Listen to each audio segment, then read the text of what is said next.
Hello, I'm Ronnie Eldridge. Welcome to Eldridge and Company.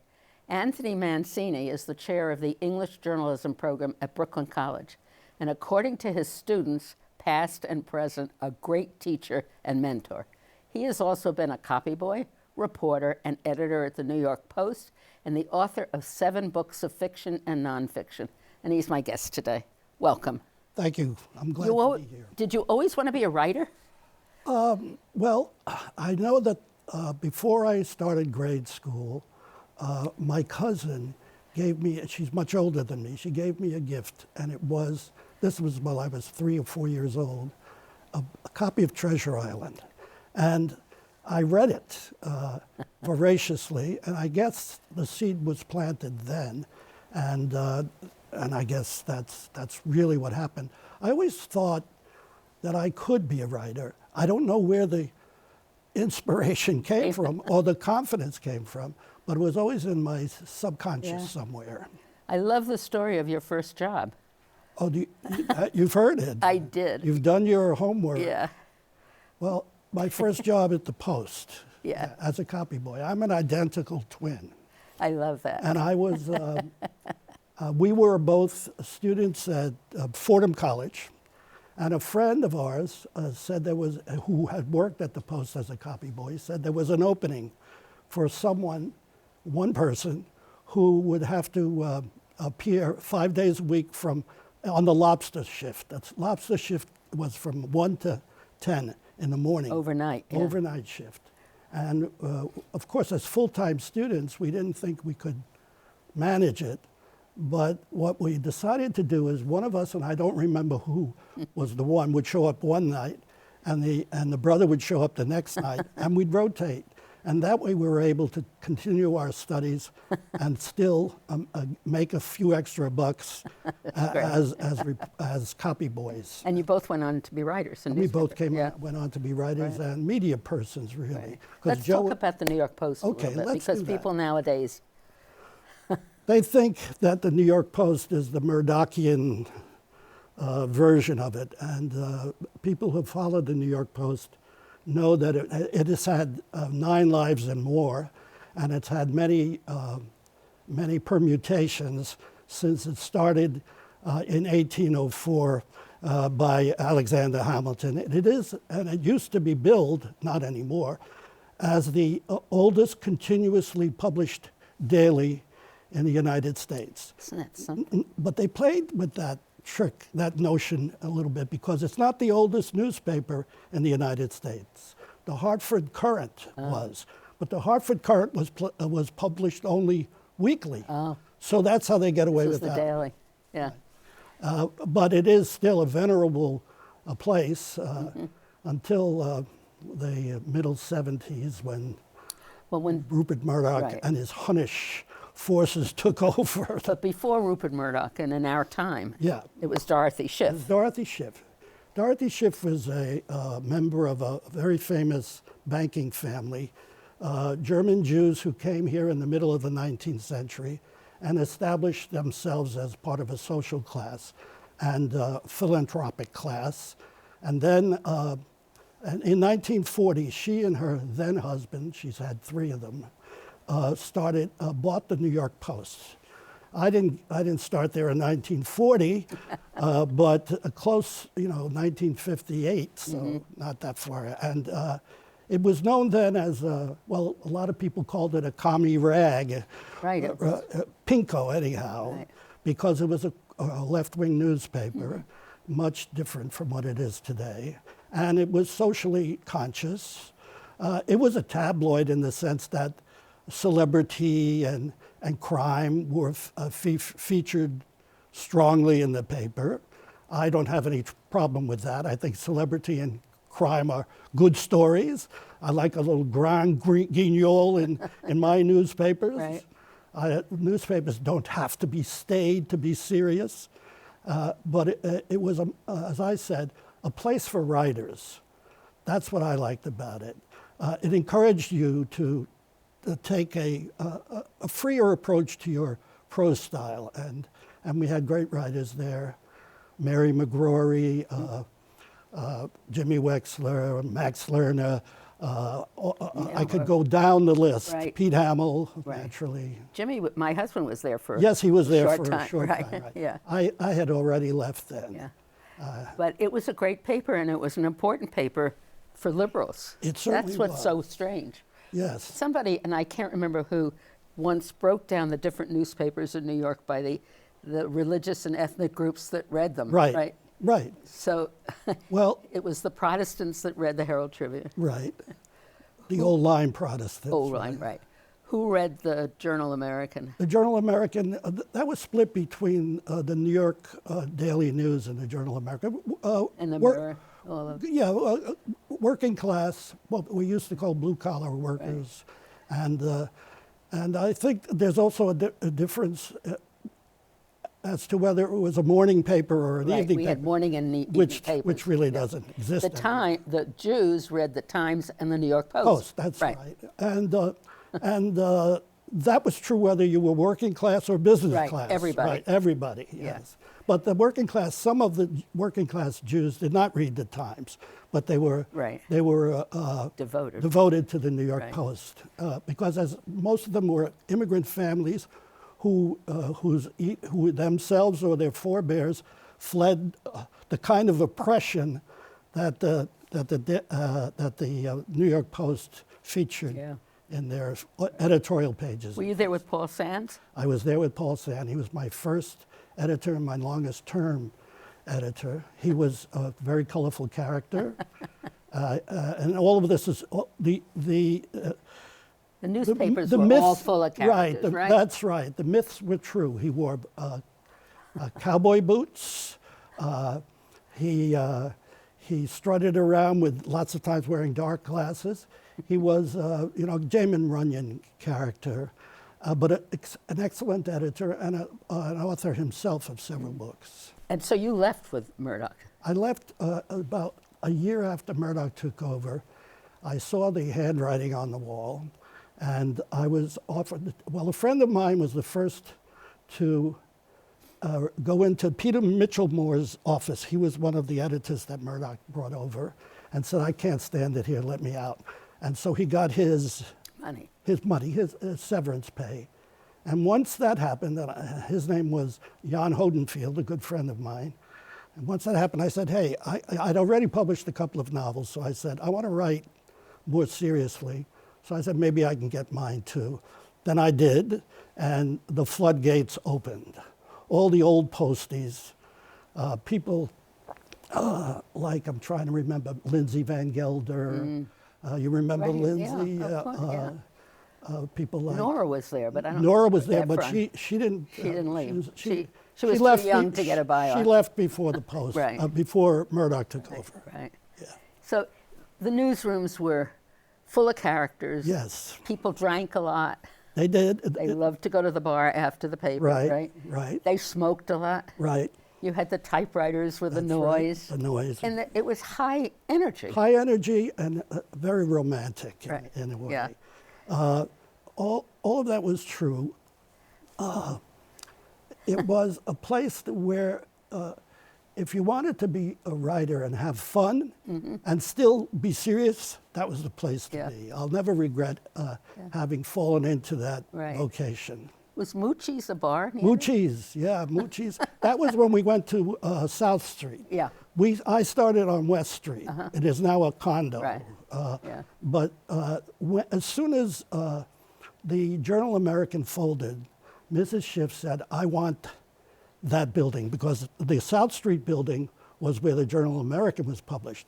And it's right between the two bridges on the East River. So it was it had beautiful views, an open room, and so we moved over there. And the Fulton Fish Market. And Moochie's, the Fulton Fish Market, Moochie's was right there. Moochie's was the hangout. Yeah. Had a pool table. I understand now the reporters go to health clubs. That's right. They all have personal trainers. They have bottles of water. Yes, that's right. They have bottled water. They drink wine. Right, and they eat kale. And they don't smoke. That's right.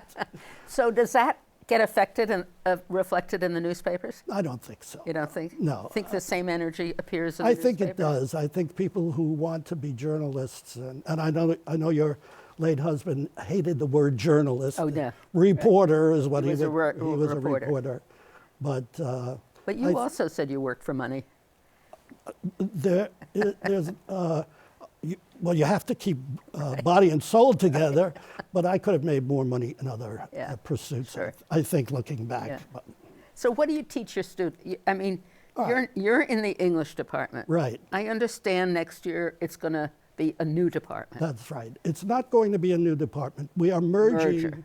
with well, this is a long story, so Yeah. I'd have to take a little. Don't tell the whole story. I won't tell the whole story, but the crux of it is, when we started our journalism program, there was a distinct difference between print journalism and electronic journalism. And that's why we had one journalism program in the TV radio department and one in the English department. As the years have gone on and as technology has intervened, there's no distinction anymore. Every electronic outlet has a need for writers and reporters, and they have print on a screen, but not on paper.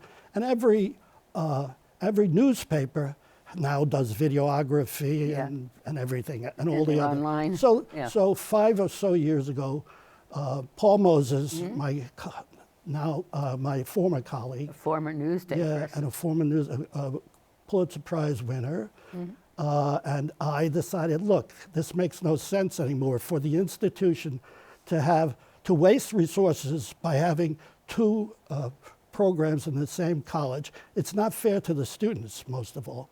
We have to work to merge the two, and that was the beginning of it.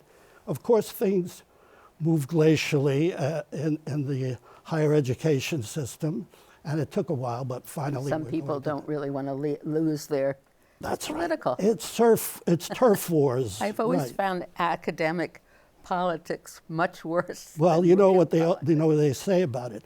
Academic politics is so cutthroat because the stakes are so low. Especially if you're tenured and everything else. That's right. Yeah. No. So what do you teach your students? What are the basics? well, I teach them basics. That's the thing. The TV radio people had a new JAMS program, Journalism and Media Studies, that was more theoretical, producing journalism professors instead of journalists, and we had a more hands-on program. My method of teaching is workshop. I would say I'm Paul Sand, and you're my The editor. and you're my cub reporters. Right. And I would actually have them. Of course, we would do some scholarly work and talk about it and try to make it coherent, but do it first. Then I'm your editor, and then we'll discuss why this is the way to do it and this is not. So we're going to merge the two ideas scholastically, hands-on, and theory. And this will be the ideal situation, I think. Are they natural writers? Some are and some aren't. I'm of the opinion that everybody can be a writer. We're all born with language. It's just a question of the quality of the writing. But you can teach somebody to write in a way that they can communicate, and others will take flight. So, Right. And then there are some, very few, in my opinion, who should maybe become social workers or something else. But there's a special quality or talent that you need, because not only are you writing and writing well, but you've got to find the story. You've got to find what you're writing about and get it done. As someone who's written both fiction and nonfiction for many, many years, I always thought that writing fiction was easier, because if you don't have the goods Right. or the research, Right. you can make it up from your imagination. But if you don't have the goods to communicate a vibrant, colorful story that is based on fact, Right. then you're going nowhere. So it's much more difficult, I think, to write good stories, nonfiction stories, than to write good fiction. That not everyone will agree with. But I also, if you need to stop If you're writing fiction or not. You can stop. You can stop. But you can't stop when you're in the midst of writing a column. Right. It's day to day. It's quotidian, as they say. And you What have do they call it? quotidian, Q-U-O, every day. Oh, I see. So you teach them what? They should not use the phone, but see the people? Yeah, well, this is... I mean, let's talk about the techniques. Yeah, the techniques. Prefer face-to-face. Climb the stairs, wear out the shoe leather. If you can't get it that way, then telephone, not text. Voice. And the last option should be emails, because when you give a source the chance to compose an email, you're not necessarily getting the truth. You're getting a kind of varnished truth. And that's all different from when you were at the Post. That's right. Now. Yeah, because we didn't have those technological tools. But if you're writing for online, or if you're doing you still have to go, don't you, to the place? In my opinion, you do. Of course, many people think that journalism now is aggregating things from the ether and from the internet, but that you don't get to the nub of the matter if you do it that way. Many of the verities are the same. You have to be a good reporter, you have to be a good researcher, you have to be a good writer, and you have to have people skills. Yeah. That's very difficult. Absolutely, yeah. I think I read someplace you said no tweets, and you didn't want covering tweets. Did I say that? I read that. I may have, but I was a little more naive then. Yeah, no. Look tweets. at what we have now. Yeah. We have every paper consumed, or everything. With a tweet. Yeah, well, a tweet is a source rather than a tool, in my estimation. Yeah.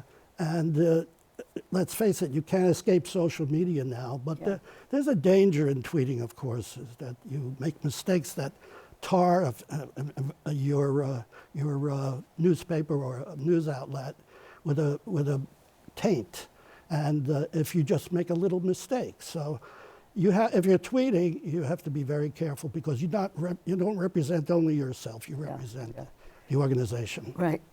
There's a whole debate about how you report on somebody like Trump. Yeah, that's a tough one. He's the president.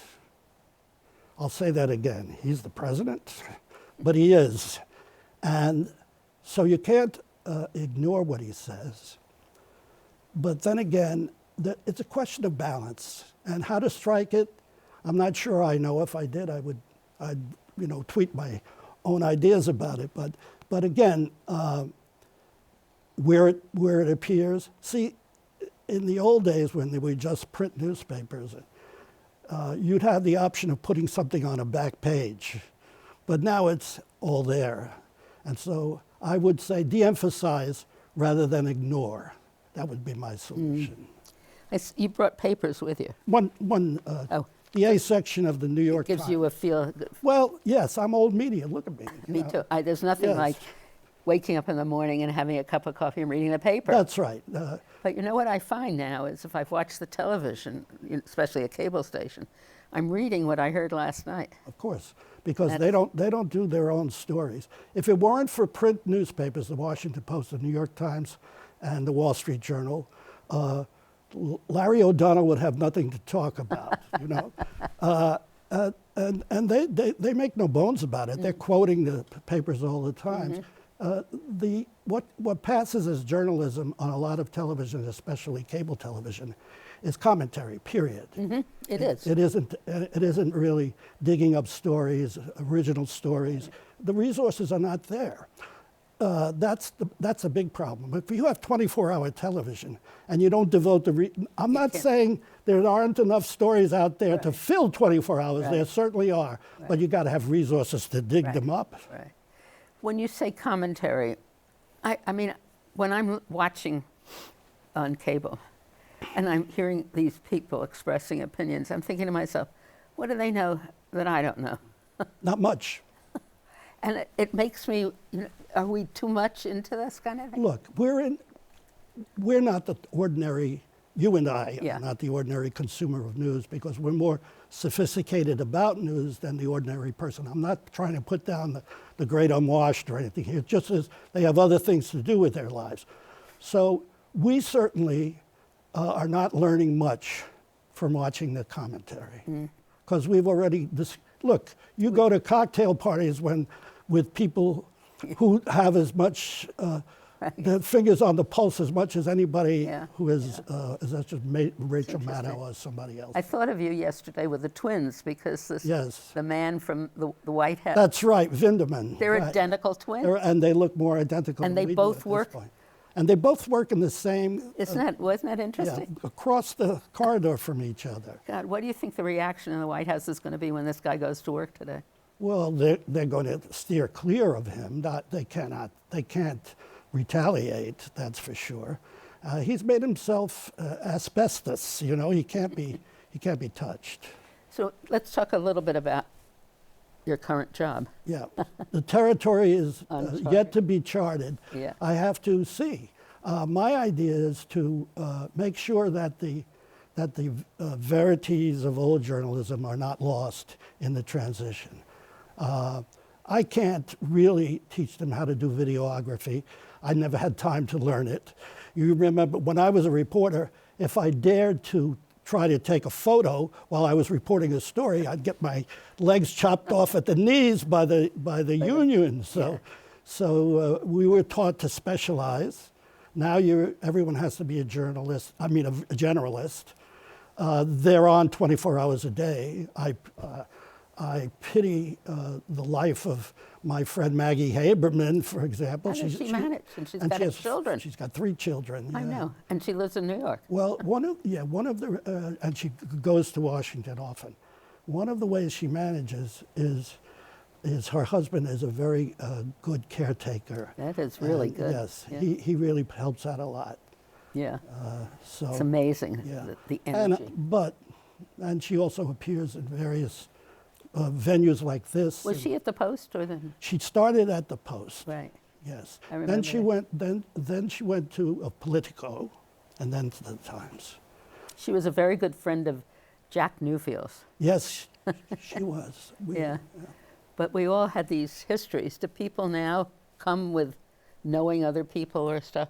Well, sure. I mean, that's the way of life. That's the business. Yeah. And So you're going to teach your writing yes, and reporting obviously. to the people who are studying TV or radio. That too, yeah. We haven't really worked out the kinks of how we're going to consolidate the 2 curricula, but that's going to happen in the next few months, and I hope that we'll be ready to go in fall 2020. One of the reasons why we really got it done is because our new president, not new anymore, President Anderson, was very hot on us. Good. On journalism in general, because she came in the Trump era, Right. and she knows how serious journalism is. Good journalism. So That's a very good point, I think. Yes, it People is. from today realize the importance of the news. Exactly. It's under attack, and I think by doing so, he's not undermining journalism in the long view. I think No, he's bolstering journalism. The New York Times and the Washington Post and the Wall Street Journal have never done better than they're doing now. Right. So. And even all some of the like the Nation, Atlantic, and all that. That's right. Right. So, do your graduates then go to the CUNY Journalism? A lot of them do, yes, and that's a great program. I taught there for a bit when they were getting started. I was on the planning committee, and I saw it from as an outlet for our students who couldn't afford to go to. Well, the Ivies actually take care of students who don't need money. I mean, who don't have the they need based. Yeah. So that's not a problem. But it's the idea that it's here in New York City, and it's geared to an underserved population. Yeah, it is. Yes. Right. We have to end this program. It's already finished. Is I it can't gone believe already? it. But you don't really, is this a terrible thing to say? Maybe we should whisper it. You don't really think a reporter has to go to graduate school? No. It doesn't hurt. Right. But and it helps getting a job, I guess. It helps getting a job. It helps getting the internships, the quality internships that lead to a job. And it doesn't hurt to polish your skills on a Right. higher level, but you don't need it, no. Well, Tony, it's a pleasure. Pleasure and too. lots of good luck to you in the Thank you. program. I wish I was young again and I could do all these things. I wish we were too. Yeah, right. Thanks. You're welcome.